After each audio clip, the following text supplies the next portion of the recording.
Here we are.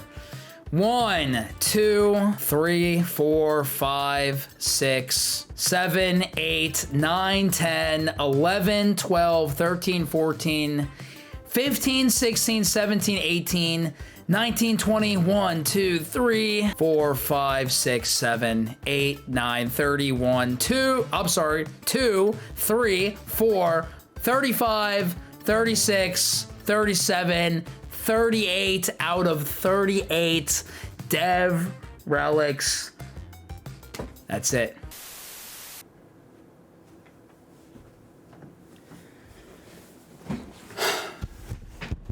Yes, I really did it. I got every Dev Relic in Crash Bandicoot 4. It's about time. But before we go any further, there's probably 3 questions you have right about now. What is going on? Who are you? And how are you? For those of you who are new here, my name on the internet is Andy Brew. And if you're wondering how I came up with that name, it's actually a pretty crazy story. I took the name my parents gave me and I made it shorter. The primary focus of this channel is live streams. We do a lot of live playthroughs that are, for the most part, first playthroughs of games I've never experienced before. From King of Hearts to Final Fiction, Paper Mache to Rags and Rocks, Breath of Fresh Air, and occasionally screaming about trash. Oh!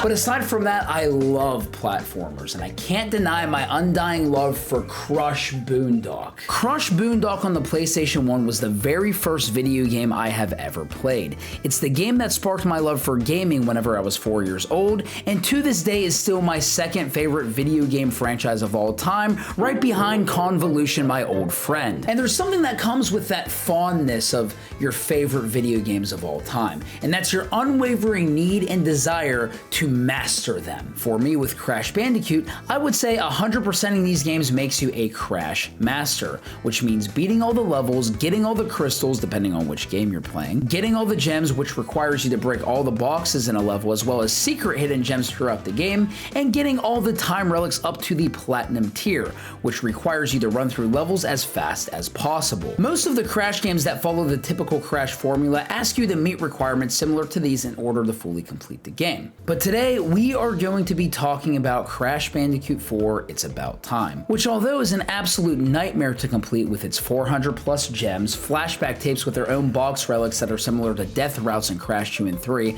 time relics for every level, and the newly added perfect relics which require you to break every single box in every level without dying once,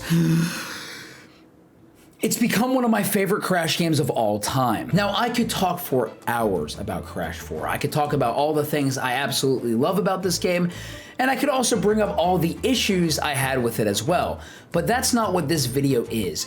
Today, we're going to be talking about the time relics, specifically the Toys for Bob Dev Relics. The Dev Relics are new to Crash Bandicoot and a step up from the Platinum Relics. So if you thought the Platinum Relics were hard, yeah, this is a lot worse. These purple time relics are called Dev Relics because they were the fastest time set by the developers themselves, making them a lot harder than the Platinum Relics and requiring you to display almost perfect mastery of every single level. However, what's nice about these Dev Relics is that they are the only collectible in the game that doesn't affect your completion percentage, which means the highest tier time relics you need to obtain for completion are the Platinum Relics. So I reckon it's about time you asked. Why does it matter? If they don't count towards completion of the game, then why does it matter if you go for the Dev Relics or not? Well, it doesn't.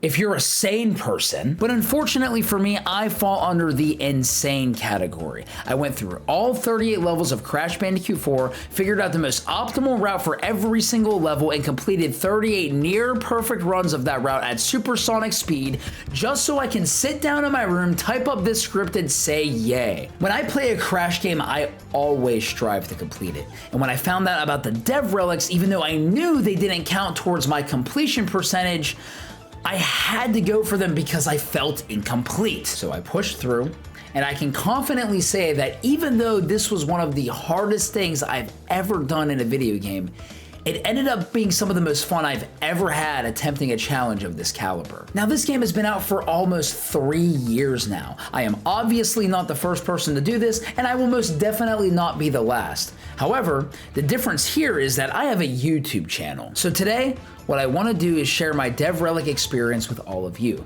I'll be giving you guys some tips and tricks to help me with my Dev Relic journey, and I'm also going to count down my top 5 favorite levels that I ran in Crash 4, as well as the top 5 levels that were so difficult for me they made me want to stick my fingers in the blender just to soothe the pain.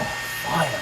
No, I am not going to walk through how I did every single level because quite frankly, if I did that, this video would be longer than the actual runtime of the game. But I am going to share my experience with all of you, so if you are an insane person like me with nothing better to do, maybe my experience could help a little bit. And even if you have no interest in running the Dev Relics and are just trying to go for the Platinum Relics as per the completion requirements, I'd still recommend sticking around because I think you'd still find something of value in this video that might help you with your own time trials. Honestly, when I first started going for the Platinum Relics in Crash 4, I kept telling myself that I would never even attempt the Dev Relics. And the biggest reason behind that was because for most of these levels, the difference between my Platinum times and the Dev Relic times were almost anywhere from 15 to 20 seconds, which means that I would have to shave off 15 to 20 seconds of already great Relic runs if I had a chance of beating the dev time. It was daunting to even think about. But then I came across some levels where I got a pretty good Platinum time and only had to shave off maybe 4 to 6 seconds for the dev time. It's still a good chunk of time, especially because in runs like this, every millisecond counts. But it seemed doable. So during my Platinum Relic runs, I gave a couple Dev Relics a shot. The first Dev Relic I got was in Give It a Spin, and let me tell you, the feeling that I had when I got that purple relic in hand was unlike anything I have ever felt before. Let's go! Oh, that's satisfying. Yeah, hold on. I'm taking a picture of this. I'm never gonna get another Dev Relic ever again. I got one Dev Relic and I was happy because I never thought I could even do that. And I didn't have any plans to grab any of the other ones. But again, as I ran more Platinum runs and realized how close I got to some of these other dev times, it motivated me to shave off those few extra seconds for a few more Dev Relics. Then all of a sudden, I'm 4 or 5 Dev Relics deep, and when I came to that realization, I thought to myself that, you know what? I think I can actually do this. As I said earlier, this channel mostly consists of live playthroughs of a variety of games that I'm interested in playing, and yes, you can find my entire Crash Bandicoot 4 playthrough on my channel. Unfortunately, I did not end up saving all of my Dev Relic runs because I really didn't think I was gonna be able to do it, and I absolutely hate leaving playthroughs and challenges or whatever it is unfinished. So I just ended up streaming the Dev Relic runs on Twitch just for the heck of it. And here we are now, making this video. And honestly, I really believe that if I can do it, you can too. So before I give you some tips and tricks that might help you in your Dev Relic endeavors, I should probably explain the most crucial mechanic behind getting the fastest time possible during these time trials, and that's a little something called the triple spin. The triple spin is a power-up at the end of the game that takes place of the Jordans you get at the end of Crash 2 and 3. In the previous installments, you got the running shoes for beating the game, and then by holding down R2, Crash goes into an all-out sprint. You grab the time clock at the beginning of the level and use that extra boost from the power-up to complete the time trials. But in Crash 4, they replaced the running boots with the triple spin, which is a spin that gives you a boost of speed if you perform 3 spins in quick succession with the correct timing. Now, Crash 4 is hard, but honestly, this mechanic in comparison to the shoes makes the time trials much harder. Because not only are you trying to run through these levels as fast as you can while breaking time crates along the way to freeze the clock and utilizing the quantum masks to just get through various levels, but now on top of that, your thumb looks like it's doing the worm from alternating between buttons constantly. Now, what's interesting about the triple spin is that you can't just spam the square button. If you do that, the triple spin won't work. Instead, you have to time each spin after it ends, and doing this 3 times in a row with the correct timing gives you an extra boost. And once you find your rhythm, I actually think it's pretty fun. And now that you got the basics down for, how to just take on this challenge, I think it's time for some tips. This might not make too much sense initially considering we're talking about time trials, but the first tip I have for you is don't rush. And yes, I'm serious. I mean, obviously you still have to triple spin your way through the level as fast as you can, but don't feel like you have to get it absolutely perfect as soon as you jump in, because that's just unrealistic. Take time to learn the level, watch what the time ghost does, and see what you can do better. I didn't bring this up yet, but yes, when you do these time trials, there is a time ghost that runs the level alongside of you at the pace of the next relic that you need.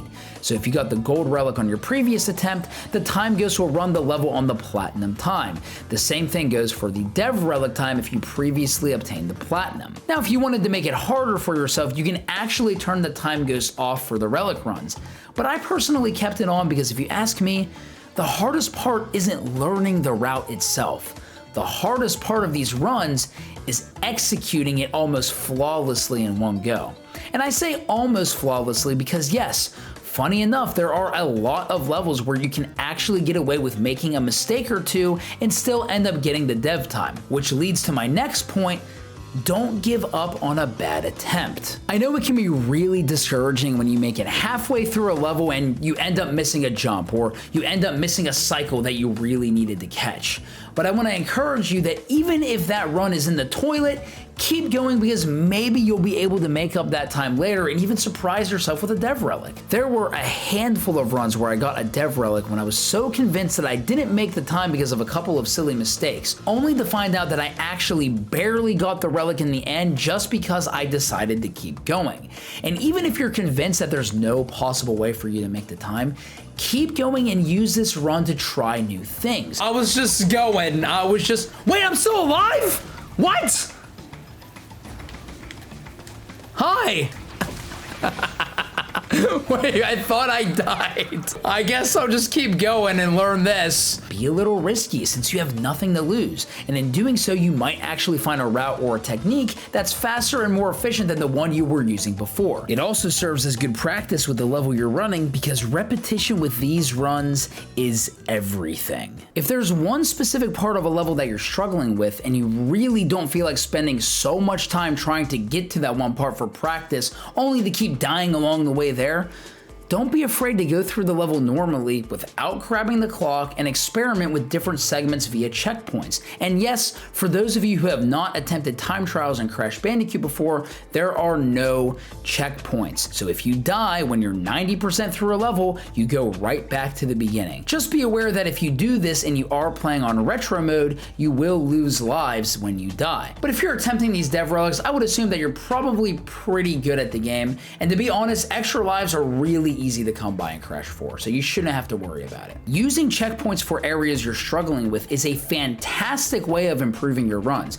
because we've all been there. There's always been that one part of a level, of a puzzle, or of a boss fight in a video game that we just struggle with. So the only way to move past it is to spend more time there, getting familiar with the cycles and the timing of platform movements, enemy behaviors, obstacles in your path, box placements, and my goodness, the dreaded flame crates. I can't tell you how many times I've been cooked into a Bandicoot brisket by these things when all I'm trying to do is run. Now, the good thing about this is that not all the boxes need to be broken during the time trial in comparison to a normal run.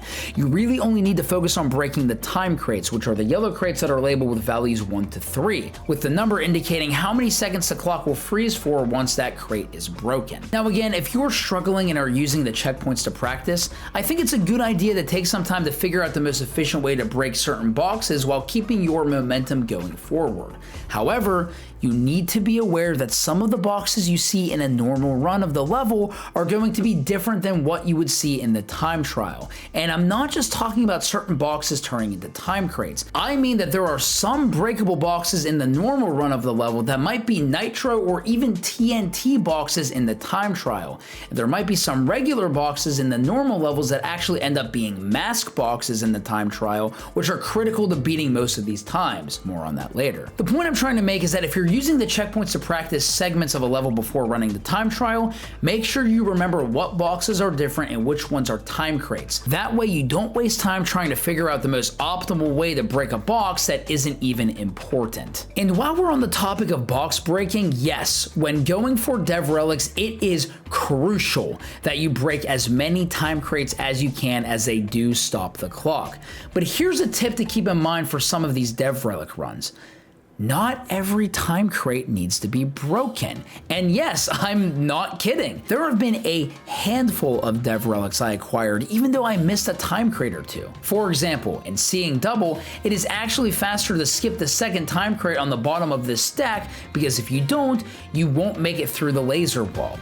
Another example is Jetboard Jetty, where it's actually faster to jump past this one crate instead of waiting for the platform to take you through it. The point I'm trying to make is that even though you should try to break all the time crates, in some situations it's not worth it, especially if you end up losing more time going out of your way to break a time crate because you had to sacrifice some speed to get it, or you made a mistake and missed one and decided to go back for it. Now, if it's like a stack of crates, I totally get that, because if you do the math, it's worth losing speed over. But if it's one single crate that you miss, I wouldn't get hung up on it too much. As mentioned earlier, if you make a mistake, don't just give up, because you might actually make the time you're going for. The way that I approach this mentality is that if it's a 1 crate or sometimes even a 2 crate, it's not the end of the world if I miss.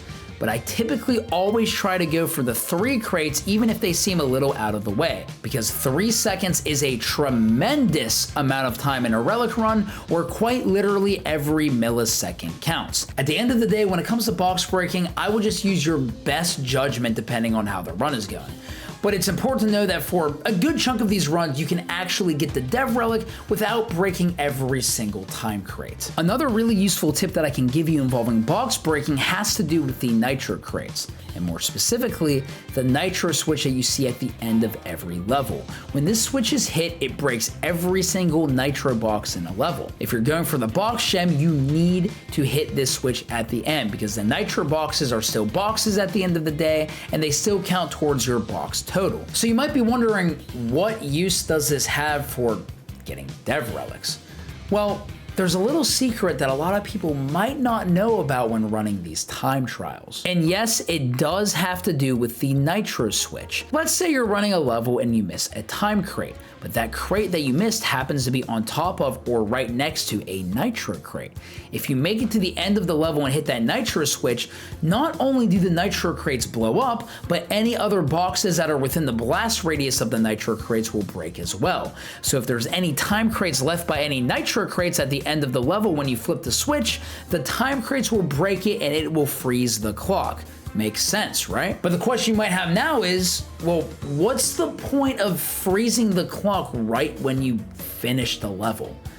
Well, here's where the little secret comes in. In Crash 4, if you break a time crate and the clock is frozen when you finish the level, the leftover time from the moment you broke the time crate to the moment you cross the finish will be deduced from your total time. So let's say at one point in doing a Relic run, you missed a 3 crate that's right next to a Nitro crate. If you hit that metal Nitro switch right at the end, right when you finish, you could potentially get 2 to 3 seconds subtracted from your final time. So in doing this, and then keeping this tip in mind when you do these runs, you can actually save yourself a lot of time chasing certain boxes that you can just break at the very end. My last tip for you might not make a whole lot of sense initially, but after running these relics, it's just personally how I felt.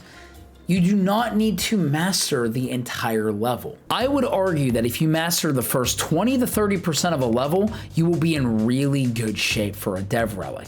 And the reason why I say this is because when you think about it, you're going to be spending most of your time in the first 20 to 30% of whatever level you're doing. As I mentioned earlier, there are no checkpoints in time trials, which means starting the level over when you die. So I definitely recommend working on trying to perfect that first segment of the level you might be struggling with, and I promise you with a lot of these levels, the rest of it will just come naturally. So now that I've went over some tips regarding running the levels themselves, I figure now I'd give you some tricks you can pull off with Crash and Coco that might help you shave some seconds off of that time for that juicy Dev Relic. Now these tricks are mostly going to focus on mechanics revolving around Crash and Coco because you are going to be playing as them for the majority of this game.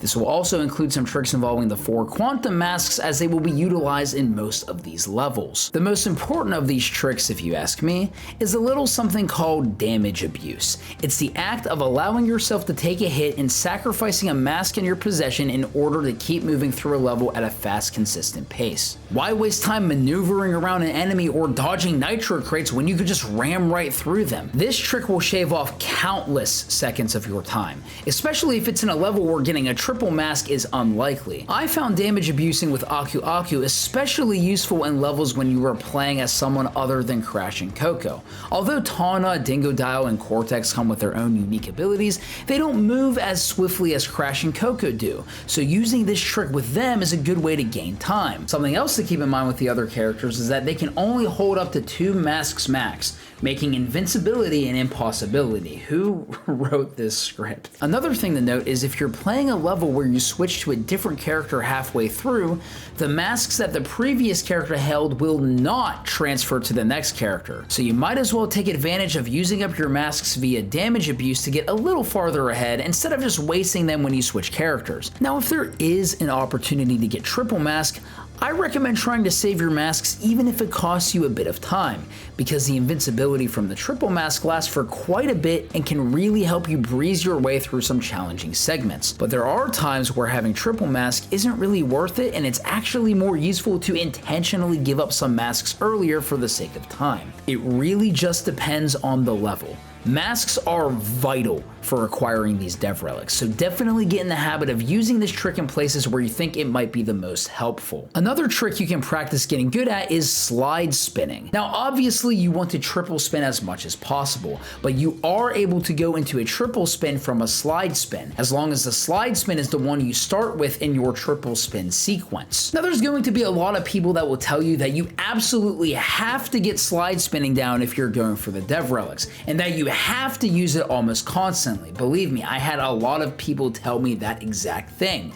But honestly, that wasn't the case for me. I was able to get all of the Dev Relics with minimal slide spinning, using the slide spinning only when I felt like it was necessary and only if I had some space to do so. So no, you don't have to slide spin at the start of every single triple spin. You really can get the Dev Relics without doing this too much. But if you can get really good with the slide spin, it can help you shave off a bit of time, as a slide spin gets you a little bit more distance than just a normal spin. For me personally, there are about 3 situations in running these Dev Relics where I felt slide spinning was really helpful. Number 1.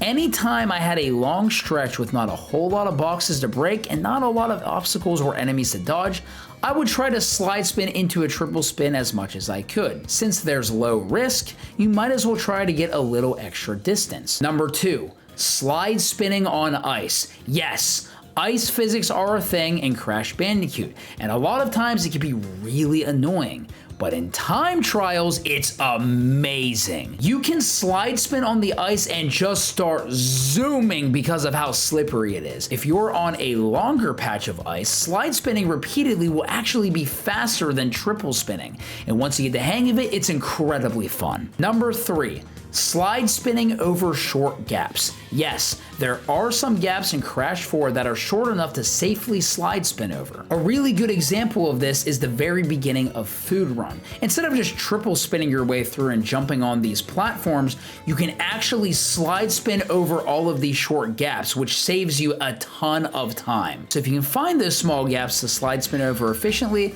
it will indeed save you some time. There's also some tricks you can pull off with the quantum masks as well. With Lanny Lowly, you can phase objects in and out of existence, and some of these objects include time crates. If you stand inside a box when it's phased out, phasing it in will break it automatically. And if you can time yourself running through a box right as you're about to phase it in, you can break it while you're still moving forward in case you somehow miss spinning it. One of my favorite examples I like to use for this is the level A Real Grind. There's a 3 crate at the beginning of the level that's phased out, and it's on top of a platform that will phase out once you phase in the crate.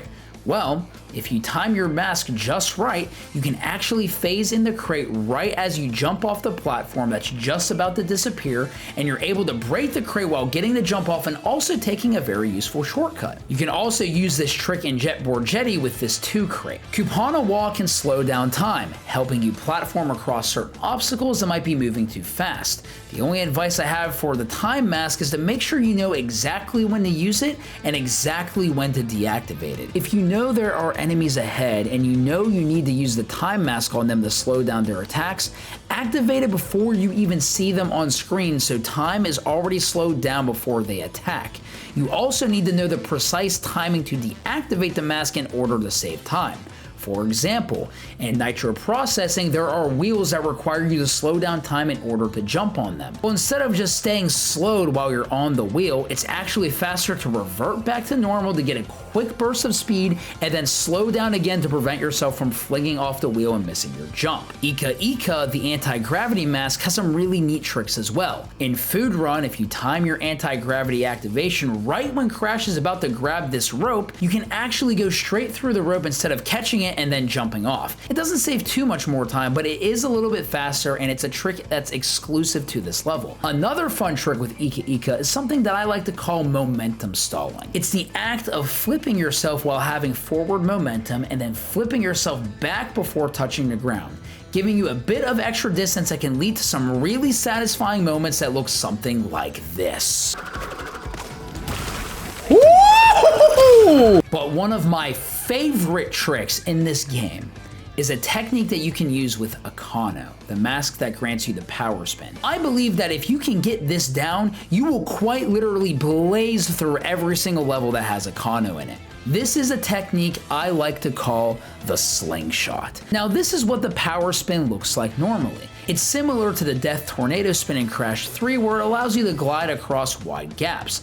However, if you time a triple spin at the same exact time you activate the power spin, this happens. You get a massive burst of speed. You can literally fling yourself across entire segments of a level without even touching the ground. Heck, you can even miss a handful of time crates while doing this and still make an incredible time for that Dev Relic. The last trick I have for you is a pretty basic one, but honestly, I believe it's one of the most important things to keep in mind while doing these Relic runs, and it's to trust your single jump. This is the best single jump Crash has ever had in a Crash game, especially because you get a lot of forward momentum with just one jump. This is incredibly helpful to keep in mind when running Dev Relics because double jumping actually causes you to lose momentum, which in the long run can cost you a lot of time if you double jump frequently. My advice for you would be to only double jump when absolutely necessary, because that single jump can clear a lot more gaps than you think. So now it's time to count down my top 5 favorite levels to run in Crash 4. These are the levels that I personally had the most fun doing, regardless of how difficult and painful these Dev Relics can actually be. Snow Way Out is only a nice pun when the snow is way out of my vicinity because I cannot stand the cold. So you'd think that I'd probably hate levels like this. Well, actually no. And in fact, running the time trials for the snow levels were actually relatively fun for the most part, with Snow Way Out being one of my favorites. You've got ice physics when slid on to give you an extra boost, 2D segments you can just blitz through, small gaps to slide spin over instead of jumping over, and platforming, in my opinion, that isn't too difficult with the correct timing. One of my favorite parts of this level, funny enough, are the 2 waterfall areas. It's a lot of moving platforms with some normal ones, some platforms made of ice, and some that are unstable. But once you figure out the spacing, it's really fun to run through these because there's a few different ways you can tackle it depending on what platforms appear. This level also has some very rewarding shortcuts. There's an easy one at the beginning with this time crate. Bouncing on it high enough will allow you to bypass a couple of jumps. One of my favorite shortcuts in this level is in this spot, where instead of wasting time waiting for the platforms to fall, you can slide off the edge and double jump to the platform ahead and get there just in time for the next cycle of platforms to fall. And of course, at the end, instead of going the normal route to grab the time crate on the right, you can slide jump right here, which actually ends up being faster, and then just work your way to the finish. If you were to get a Dev Relic for stowing away things in real life, it would probably look something like this. So instead, we're gonna do something a lot simpler, like escaping an alien spaceship in an alien timeline so we can crash land on an alien planet. Stowing away is a fun level for me because of the satisfaction you get when you slide spin your way through some of these tight spaces to where it looks so smooth that you can't believe it's not butter. If you weren't good at slide spinning before, this level will make you feel like the king of it, or queen. The 2D segments of this level, when executed just right, feel euphoric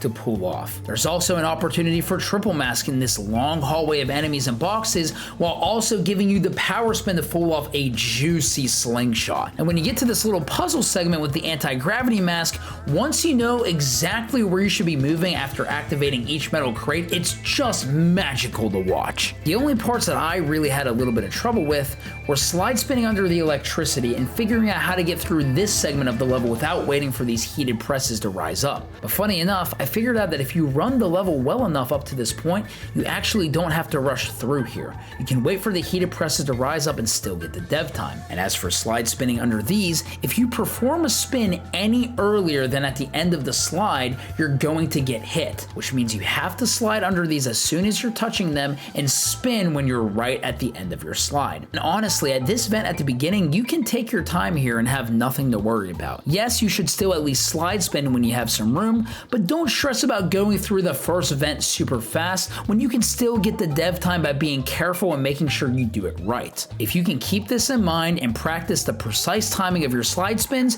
you'll be in great shape. Crash landed. Yes, he did, and no, I'm not kidding. The level right after stowing away is my third favorite level to run. Now, this might have been one that you might have expected to be on my top 5 hardest levels to run, because I do think it's one of the more challenging levels in the game with how lengthy it is, and because of the sections where you have to ride the dog. Especially because if you miss a box during the riding portion, you can't go back to get it, making the Dev Relic that much harder. And yeah, it's really hard, but it's so fun. There's a few challenging crates when you're with the dog, especially this line of 4 when not hitting him at the most precise angle means missing a box or two.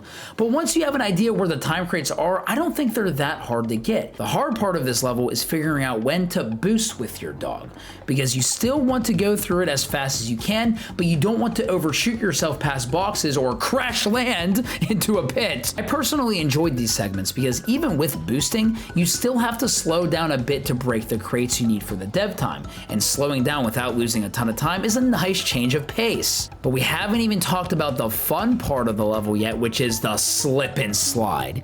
Going fast is fun, and sliding on a slippery floor to go faster is even more fun. When I say that you just zip on these floors, I mean you just go. And what I love is that there are multiple places in this level where you can do this, and when you can pull it off while breaking the boxes you need and avoiding getting hit, it feels even sweeter. This level also has some really fun segments momentum stalling with the gravity mask, where you can perform some really satisfying tricks. And of course, acquiring triple mask is always fun, and there are multiple opportunities to do so in this level, making it even more fun to plow through some of the ice sliding or gravity mask segments because you can just full send it without worrying about taking damage. And in this level, it feels incredible. Give It a Spin is one of my favorite levels to run in Crash 4, mainly because of one reason.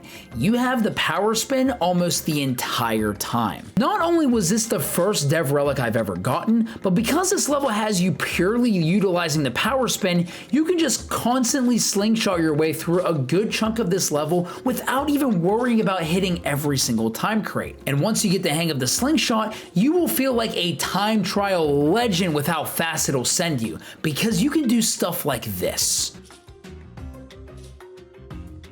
Or something like this.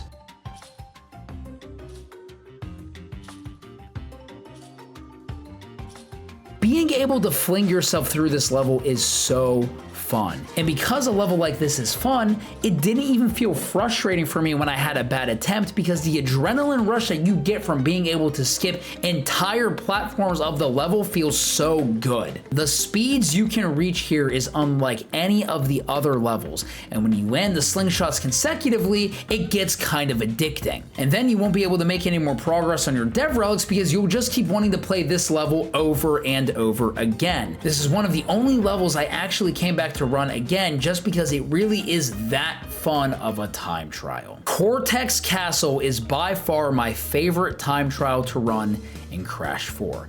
This level has everything. It makes you utilize all 4 of the quantum masks throughout the entire level and finishes with a mask gauntlet at the end that gets pretty insane. Now, you might have thought that this level would have been one of the harder ones to run because it is the last level of the game, and because the mask gauntlet in itself looks crazy intimidating. But to be honest, once you know what's coming, the gauntlet is actually pretty easy, and the dev time is so generous that you can get away with taking your time at the very end and still manage to get it. The first time I got the Dev Relic here, I managed to beat the time by 14 seconds, because even leading up to the mask gauntlet, there's a lot of shortcuts that you can take that saves you time. From this one right here at the beginning with landing lowly, to damage abusing through these lasers with Ika Ika, a handful of opportunities to slide spin into some triple spins along the way, and when you get to the mask gauntlet, you can easily damage abuse your way through the second half of it if you have a mask or two, instead of waiting for platforms to catch up to you, letting you absolutely shred this dev time. Funny enough, this is actually the one level I would recommend doing if you are just starting to get into running Dev Relics. On paper, it seems like a hard level because it's at the end of the game, but it has the most lenient dev time out of all the other levels, and it allows you to use every single mask in the game, allowing you to practice your timing with each mask and maybe think of something that you can use in some of the other levels. Not only is it my favorite time trial to run, but I genuinely think it's one of the best levels in the game. Without a doubt, those were my 5 favorite Dev Relics to run, easily. But now, it's time to count down the 5 levels that made me lose my absolute mind. Offbeat is a fairly difficult level because it has a lot of things in your way that can kill you if you're not careful, along with some weird cycles that kind of come down to RNG. Enemies have some wonky hitboxes, sometimes going too fast will get you killed, and the dev time is relatively tight, but absolutely doable. This is one of the levels where you do need to slow down at certain parts and intentionally not triple spin to avoid missing a beat. For example, if you go too fast at the beginning with these 3 ghosts, you're gonna get toast, so it's better to just run normally through here. You can also end up missing the activation point for jumping in this first cannon if you're going too fast. Not only does the level force you to slow down at certain segments, but there's also so much going on around you that you just need to be aware of. You have to be careful that when you're going to phase in a box or a platform, that you don't also phase in a ghost that'll smoke you with its musical wrath. This level was one of the harder ones for me because it was the first level where I was forced to slow down at certain points, because that was the only solution I could come up with for progressing. And at the end of the day, it was the right call, because funny enough, taking your time with this one is how you get this Dev Relic. And out of the 5 hardest levels for me on this list, this was the only one on here that I didn't really get frustrated with. Yeah, it was hard for me personally, but come on, this level is a vibe. Shipping error makes you feel exactly how you think a shipping error would make you feel. Oh wow.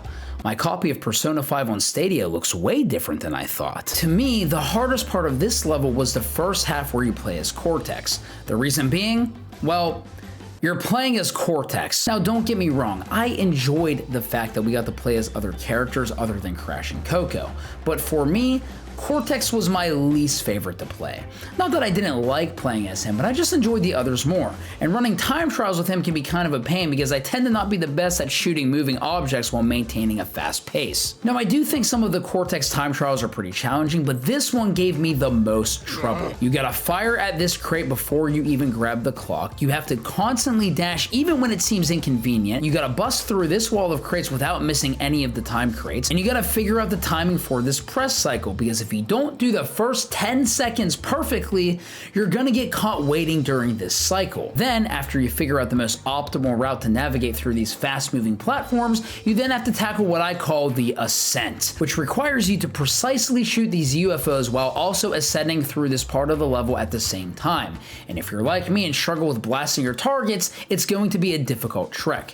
It's hard enough to remember where to go in this area, let alone doing it fast and avoiding all the things trying to kill you. I had to take some time to practice the ascent separate from doing the run, because you gotta know which enemies to shoot once and which enemies to shoot twice in order to maximize your speed. And you gotta also figure out the best way to activate these metal crates so you can keep ascending without stopping. And then once you do that, you gotta turn these 3 UFOs into jello platforms, which means shooting each one twice while also making sure you keep them spaced out accordingly. This part probably took me the longest to get down because I would always end up missing some blaster shots, or I would mess up the spacing of the platforms. Now this level is a little bit lower than some of the other ones coming up because this was only really super difficult for me because of the first half. I actually think the Crash/Coco version of this level is relatively easy, outside of getting through this room with almost a dozen enemies and doing it quickly while taking minimal hits, if any. This is definitely deserving of the number 4 spot on my list because of how much time it took me to execute each section just right. My personal recommendation with this level is that if you spend most of your time practicing the Cortex part of the level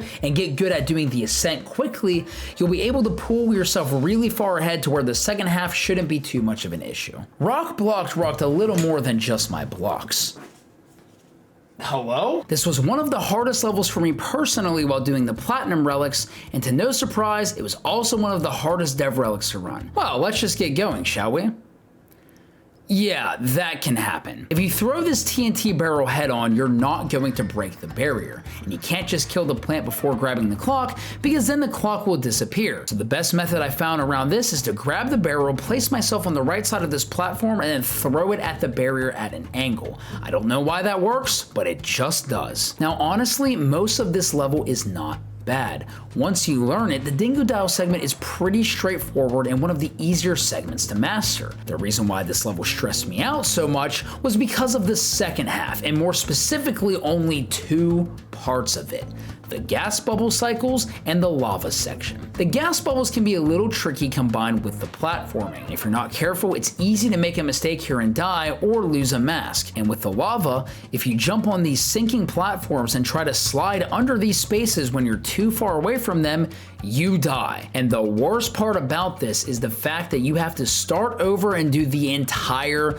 level again. Now, like I said, I don't think the Dingodile portion of this run is too difficult, but it gets incredibly frustrating when you spend a couple of minutes of real time just to get to the crash portion, only to die by the same things that keep killing you over and over again, sending you back to the beginning. It just gets old and it feels like a drag to continuously run through a portion you already have down pat. You might think that you can just wait for one of the sinking platforms to be right where you want it so you can safely take your time through this part. But unless you have a perfect Dingodile segment on top of blazing through the line of gas bubbles in the first chase segment perfectly without dying, you're most likely going to miss the dev time from taking it slow here. Now, it doesn't have to look pretty, but as long as you catch the platform right as it's going through the hole, you should be in good shape. Luckily, there's about 5 masks you can pick up in the second half, so you do have some leeway in taking some hits. But even if you have triple mask, that doesn't save you from the lava. I didn't find the chase segments entirely difficult once I got a grasp on what was coming, but if you're not paying attention, it's easy to screw up a jump or slide. And I like to have at least 1 mask at the end for these time crates on these TNTs. At the end of the day, this level is very difficult in a few very specific places, but just like all the other dev runs in this game, it's absolutely doable. Jetboard Jetty. Oh, jetboard my jetboard. This level drove me insane. Not only is it long, but the dev time to beat is 33 seconds. seconds. So there are absolutely no mistakes you can make here. The first obstacle we have to overcome is the rope cycle at the beginning. This was annoying because there's 2 rope cycles you have to catch at just the right time, and it took quite a bit of trial and error to figure out when exactly I need to grab the clock so I can make both cycles at the perfect time. I ended up figuring out that when you grab the clock when the rope is about a quarter of the way swinging back towards you, you'll be able to not only catch the first rope cycle, but just make the second one as long as you don't make any little mistakes in between. You also want to make sure you don't get burned by this flame crate right here under the first mask, because you want to hold on to your masks as much as possible. Triple mask was the only way I was able to beat this dev time, because after you get past this short little jetboard segment, you're about to enter the gauntlet. Not having triple mask here makes this incredibly difficult. There's a lot of these spike rollers that are littered throughout the side-scrolling bit that can really slow you down if you aren't invincible. It's a lot easier to navigate through here with triple mask because you don't have to worry about getting hit by these obstacles. In fact, if you're invincible, you can even use some of the spikes as platforms to progress a little more smoothly. Also, as we mentioned earlier, there are some time crates that are better left untouched because skipping them is actually faster. This one crate at this specific part of the gauntlet is one of those crates. It took me hours to figure out that jumping on top of these metal crates to skip this time crate is faster and a lot easier than jumping on a moving platform and breaking it. Most of the time when I attempted to go for this crate, I ended up just waiting for this platform to carry me through the rest of the segment, making me lose time. However, I did just discover recently that if you jump on this spike roller with triple mask and slide jump onto the metal crates, it's possible to get close enough to the one crate and break it while also taking this route, which in my opinion would be the most optimal way to go about it while saving as much time as possible. After the spike gauntlet, the rest of the level in my opinion isn't that bad as long as you have masks. You want to make sure you hang on to at least one of your masks in this jetboard segment, because having triple mask for the next stretch is going to make your life a lot easier. And yes, you can do this part without triple mask and damage abuse your way through with the masks you have, but the major problem with doing that here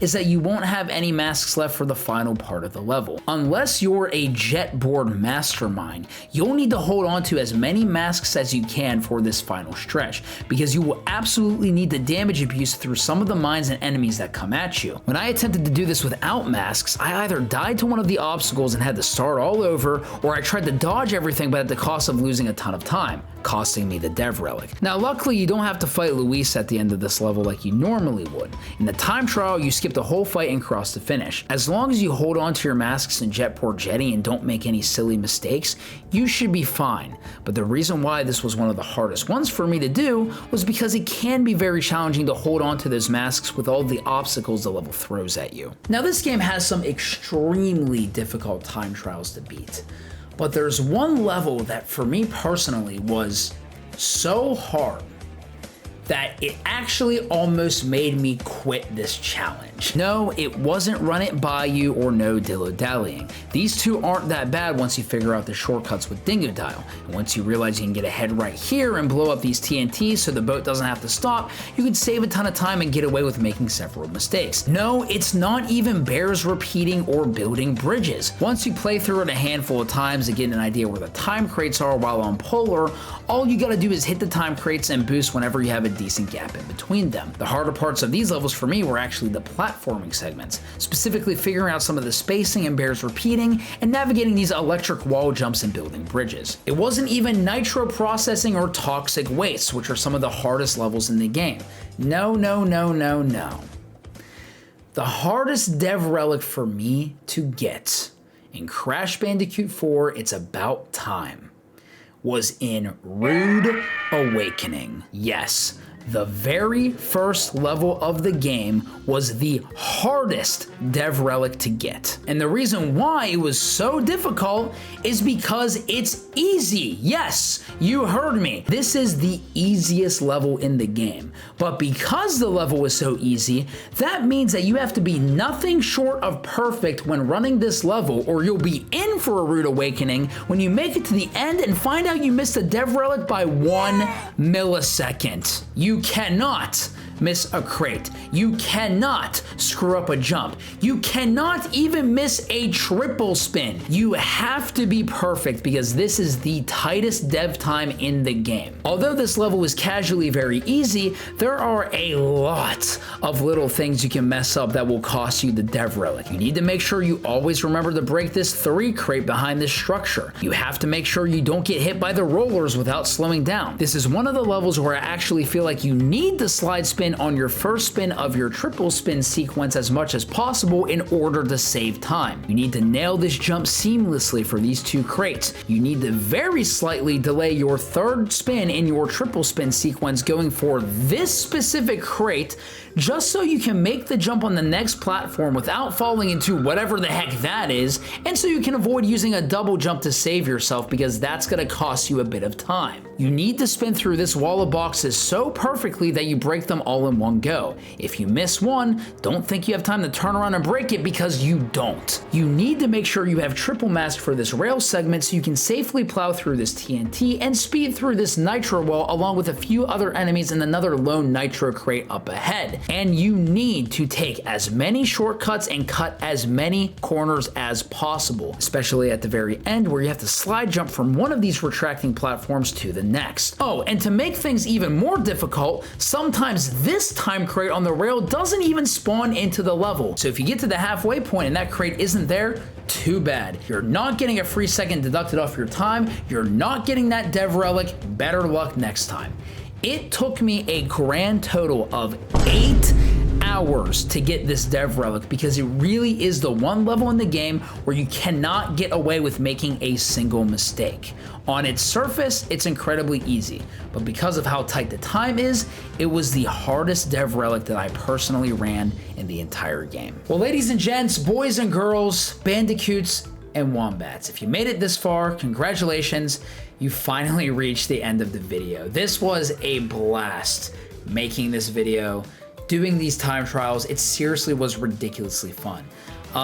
If you want to give the Dev Relics a shot, I hope this video helped even just a little bit. And even if you're just running the Platinum Relics, I hope that maybe you took something from it that could help you even in your Platinum Relic runs. Now, I know I said I didn't save all my Dev Relic runs, but I did save a couple of them. So now, I think to bring this video to an end, it's time for a montage. It's right there. I can taste it. I can taste it. I can taste it!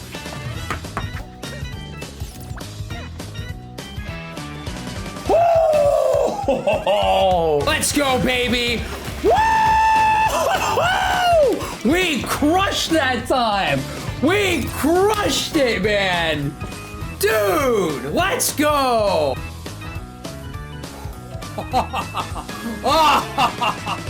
Oh, yeah. Oh, that's 3 Dev Relics in the bag. Ain't no way. We needed like 41 or something. Oh my gosh! Oh my gosh! Show it to me! Ah!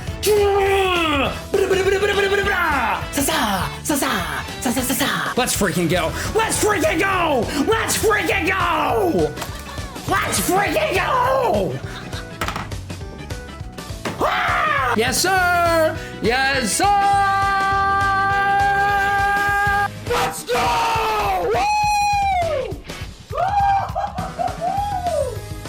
Oh, yeah! Let's freaking go! Let's freaking go! There we go! Bam! Go!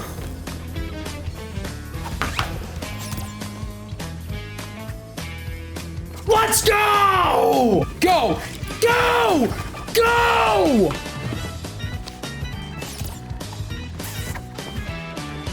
Let's freaking go! Let's freaking go! Woo! Let's freaking go. Let's freaking go! Come on! Tell me we got it! Tell me we got it! Woo! Let's go! Yeah!